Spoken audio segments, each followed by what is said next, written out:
guys, Justin with Shock Therapy, and I want to point out some of the new awesome features in our tie rod kits. Number one, they're built with 70-75 aluminum instead of lower grade aluminums. This is almost as strong as most carbon steels and definitely stronger than any of the factory tie rods.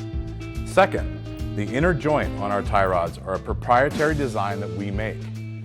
This design allows us to get more travel from an angle standpoint while increasing the diameter of this inner joint. The factory joints are known to break at their narrowest point. This spot right here is the weak spot that we've improved in our joint.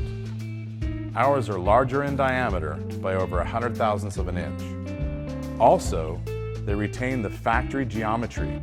The center line of this pivot is very important to stop bump steer, and our joints do exactly that.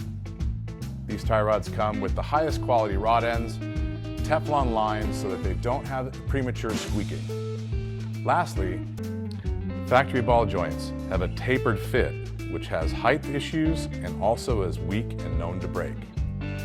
Ours come with a BSD kit, either a pin style or spacer style, which is larger in diameter, stronger overall, and allows you to tune all of the bump steer out of your UTV.